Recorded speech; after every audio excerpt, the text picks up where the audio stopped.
¿Tienes miedo? En el anterior café te contaba cómo un piso de alquiler antiguo y bastante feo acabó convirtiéndose en el refugio donde escribí mi primer libro. Y también te prometía que hoy te iba a contar qué pasó unos días antes, qué ocurrió aquel 24 de junio de 2023, el día que casi me ahogo en el mar, y por qué aquel día cambió completamente mi forma de entender la vida. Pero antes quiero decirte una cosa.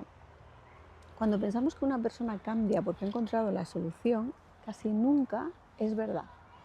La mayoría cambiamos porque la vida nos pone delante algo tan grande que no podemos seguir siendo los mismos.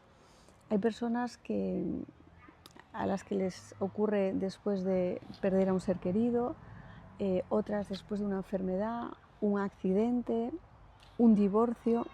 No importa qué haya sido, lo que cambia no es el problema, lo que cambia eres tú. Y eso fue exactamente lo que me pasó. Ya os conté que en abril de 2023 mi cuerpo empezó a hacer cosas que nadie sabía explicarme. Vivía con miedo, muchísimo miedo. Y aún así llegó el día de San Juan y bueno, era muy temprano, sobre las 8:30 de la mañana. Me fui a la playa, pero el día estaba espectacular. El mar estaba como un plato, solo había unas olitas muy pequeñas a ambos lados y había como... Bueno, yo me puse a hacer el muerto un minuto que casi me quita la vida, porque sin darme cuenta una corriente me llevó hacia adentro y cuando abrí los ojos la orilla estaba lejísimos. 7 kilómetros de playa completamente vacíos. Las casas estaban muy lejos y aunque gritara nadie me iba a escuchar. Así que recuerdo mirar al cielo y decir, ayúdame porque yo sola no puedo salir de aquí. Y todavía hoy, cuando recuerdo ese momento, se me pone la piel de gallina porque yo no tenía fuerzas. Mi cuerpo llevaba fallando durante meses y sin embargo, fíjate que seguí nadando a contracorriente y que después los vecinos me explicaron que eso era una corriente de araña y que tendría que haber salido lateralmente porque a contracorriente es imposible. Bueno, pues yo no sé durante cuánto tiempo nadé a contracorriente, a mí se me hizo eterno, pero solo recuerdo una cosa, o sea, decirme a mí misma, no me puedo morir aquí y menos el día de San Juan, porque yo había llegado ahí el día de San Juan y para mí el día de San Juan es muy importante. Yo sentía que todavía me quedaba algo importante por hacer, pero la verdad es que era muy difícil porque yo conseguía avanzar, pero una vez que conseguía avanzar la corriente me volvía atrás y yo podía calcular cuánto me faltaba hasta la orilla, pero yo no podía calcular las fuerzas que me quedaban. Y cuando ya no podía más, escuché una voz del cielo que me decía, pon los pies en la tierra. Y en ese momento los dedos de mis pies empezaron a acariciar la arena.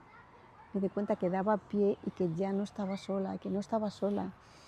Y cuando conseguí llegar a la arena, que me tumbé, me quedé allí sin pensar, solo respirando, todavía estaba en shock.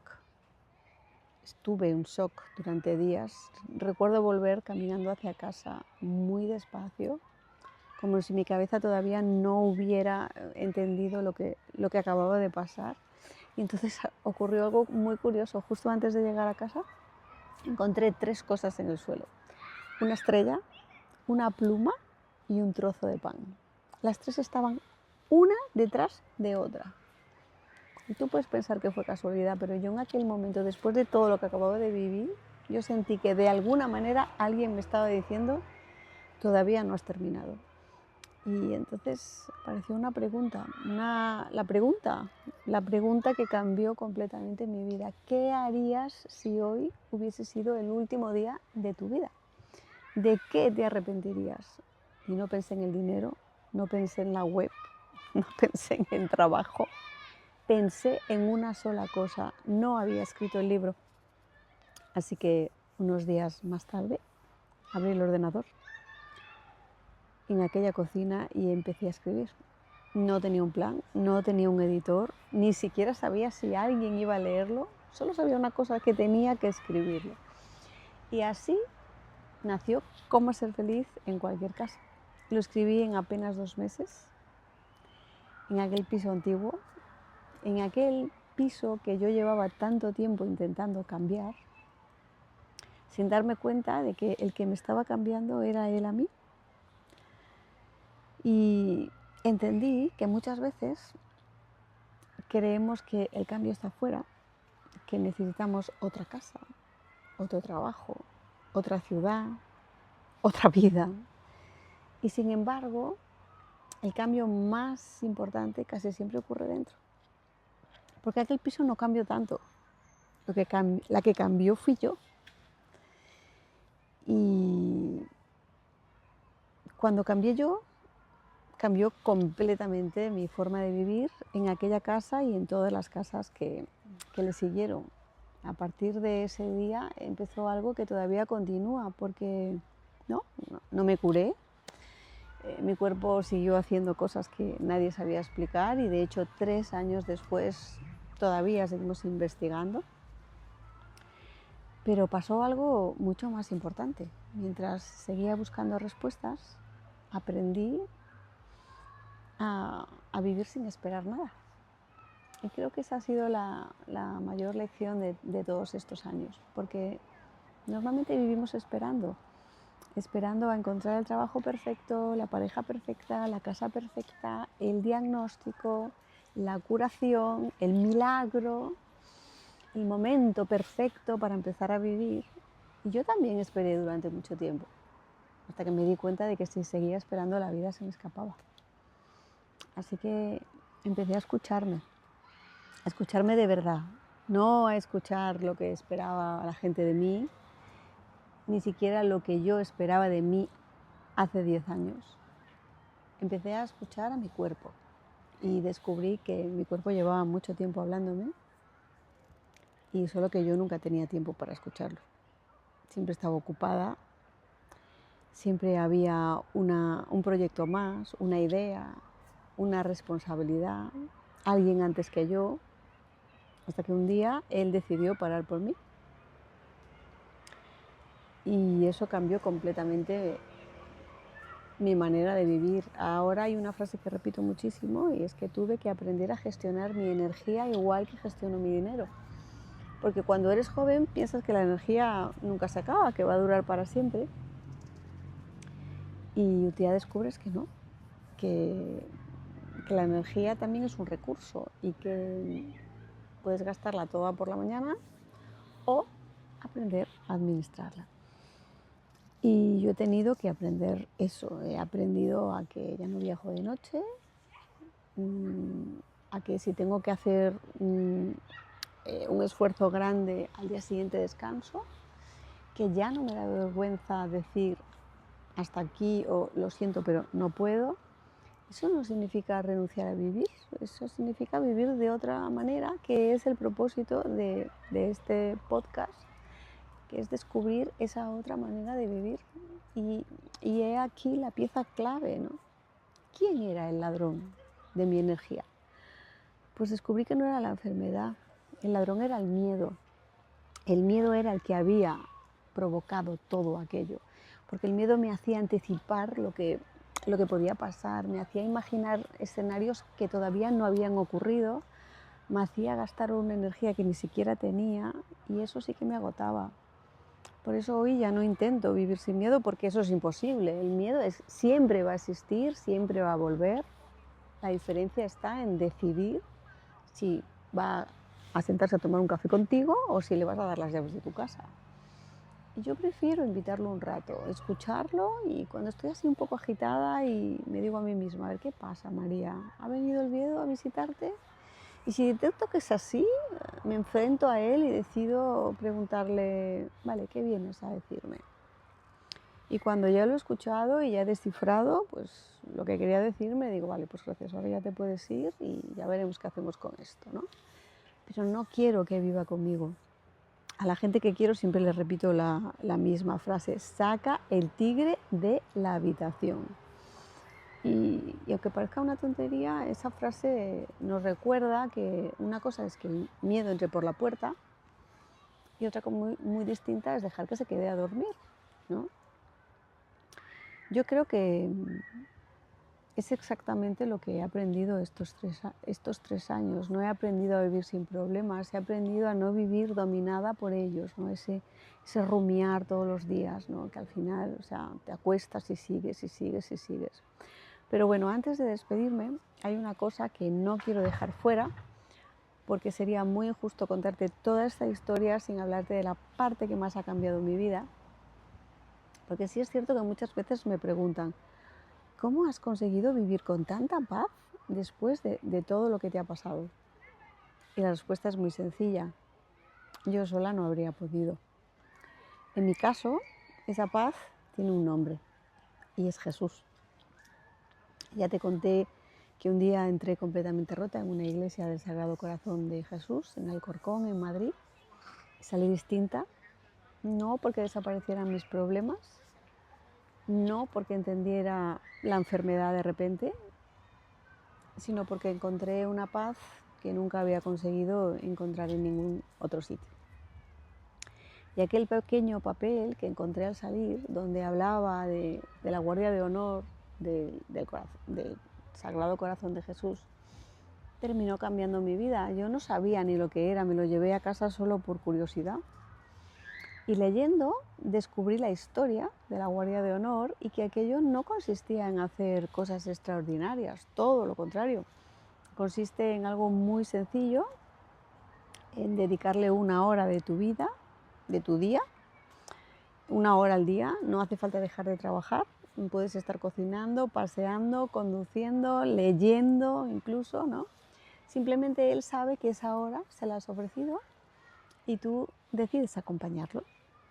Porque la Guardia de Honor nació precisamente de eso, de no dejar solo a Jesús en la cruz, en el momento de la cruz, cuando casi todos se marcharon y solo se quedaron 3, que fueron los primeros guardias de honor. Y esa idea me pareció de una belleza inmensa. Y un año después, en el 2024, fui al Cerro de los Ángeles para consagrarme al Sagrado Corazón. Y todavía recuerdo lo primero que vi al llegar, que había una frase enorme que decía: venid a mí todos los que estéis cansados y agobiados. Y yo sentí que aquellas palabras eran para mí porque yo estaba cansada, yo estaba muy, muy cansada. Yo llevaba un año entero luchando con un cuerpo que había dejado de responder. Y allí comprendí que la paz no consiste en que desaparezcan los problemas. La paz consiste en saber que no los atraviesas solo. Y yo desde entonces, pues hay una frase que me acompaña todos los días, que es: Jesús, en ti confío. No porque no tenga miedo, claro que sigo sintiéndolo. No porque mi cuerpo ya esté completamente bien, sino porque ahora, cuando siento que viene el miedo, yo sé que no camino sola y eso cambia completamente mi vida. Para mí, el Sagrado Corazón de Jesús no es una idea, ni siquiera es una religión.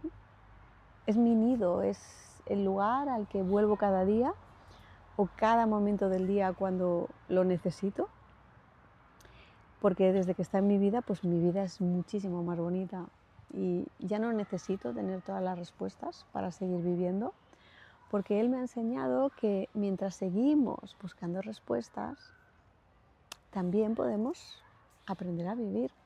Y quizá esa sea la lección de toda esta historia. Si tú compartes mi fe, quizás algún día quieras descubrir o te apetezca qué es realmente la Guardia de Honor. Y si tú no compartes mi fe, pues solo quiero pedirte una cosa: no te quedes sin tu nido. Busca ese lugar al que puedas volver cuando todo se tambalee. Puede ser un árbol, puede ser un banco, un rincón de tu casa, incluso un instrumento o algo que te alegre la vida, ¿no? Lo importante es que encuentres ese lugar donde puedas descansar todas tus preocupaciones, porque todos necesitamos un refugio. Yo encontré el mío y por eso necesitaba contártelo, no para convencer a nadie, no para demostrar nada, simplemente para darle las gracias. Porque si hoy estoy sentada aquí contigo, si escribí aquel libro, si este canal existe, si he vuelto a empezar tantas veces, ha sido porque cuando ya no podía más, Él sostuvo mi vida. Él es mi paz, es mi refugio, es mi hogar, es mi nido, porque donde está Él, todo está bien. Y lo más bonito de todo esto es que no tienes que ir a buscarlo a ningún sitio concreto, o sea, no hace falta una casa perfecta, ni siquiera tienes que ir a una iglesia, porque Él está en todas partes. Y también está dentro de ti. Solo falta que te detengas un momento y le digas, ven. Y después escuchar, hablar con Él. Pero no como quien recita una lista de oraciones por obligación, sino como hablarías con el mejor amigo que has tenido nunca. Eso fue lo que realmente cambió mi vida. Empecé a hablar con Él como un amigo, a contarle mis miedos, mis enfados, todas mis dudas, mis alegrías, cuando iba consiguiendo cosas. Y poco a poco descubrí que nunca estaba sola y que tenía en mi día a día esa paz que yo tanto había pedido, que tanto necesitaba. Así que bueno, ojalá, perdón, ojalá que algún día pues tú descubras esa paz, que esto que te estoy contando, mi enfermedad, el miedo que pasé, la incertidumbre, todos estos años buscando respuestas, sirvan para que alguna persona encuentre un poquito de la misma paz que yo encontré. Entonces todo habrá merecido la pena. Así que nada, gracias por acompañarme en esta primera temporada de 1000 Cafés con María. Gracias por cada café. Y recuerda una cosa, no elegimos los límites que nos pone la vida, pero sí podemos elegir cómo vivir dentro de ellos. Y mientras seguimos buscando respuestas, también podemos aprender a vivir de otra manera. Así que nada, que Dios te bendiga. Te mando un beso enorme y hasta muy pronto.